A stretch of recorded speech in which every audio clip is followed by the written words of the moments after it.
ಬಗ್ಗೆ ಕೇಳಿದ್ದಾರೆ. ತಂದೆಯನ್ನು ಸೋಲಿಸಿದವರದ್ದು ಸೋಲಿಸಬೇಕೆಂಬ ಮಹತ್ವಾಕಾಂಕ್ಷೆಯಿಂದ ಹೊರಟು ನಿಂತ ಧನುಜಾತಮ. ನಿನ್ನ ತಂದೆಯನ್ನು ತಂದದ್ದು ಯಾಕೆಂದು ನಾನು ಮರೆತೆಯಲ್ಲ. ಅವ ಮಾಡಿದಂತಹ ಕುಕೃತ್ಯ ಅಂತದ್ದು. ಗರ್ಭಿಣಿ ಸ್ತ್ರೀಯರನ್ನು ಬೀಳಿಸಿದ, ಬ್ರಾಹ್ಮಣರಿಗೆ ಕಷ್ಟವನ್ನು ಪಟ್ಟ, ದೇವರು ಎನ್ನುವುದಾಗಿ ಪೂಜಿಸುವ ಗೋವುಗಳಿಗೆ ದುಸ್ವಪ್ನರಾದ. ಆದ್ದರಿಂದ ಅವರನ್ನು ಗರುಡನ ಮುಖೇನ ಹಾಕೊಂಡೆ. ವೇದಗಳಿರುವುದು ಯಾಕೆ ಬಲ್ಲಯ್ಯ? ಪ್ರಪಂಚದ ಏಳಿಗೆಗಾಗಿ.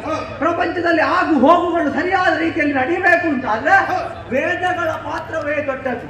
ಬ್ರಹ್ಮ ಗಾಯತ್ರಿಯನ್ನು ಮೆಚ್ಚಿಸಿ ವೇದಗಳನ್ನು ಪಡೆದ. ಆ ಪಡೆದ ಕಾರಣದಿಂದ ಈ ಪ್ರಪಂಚ ಸುವ್ಯವಸ್ಥೆಯಿಂದ ಸಾಗುತ್ತಾ ಇದೆ.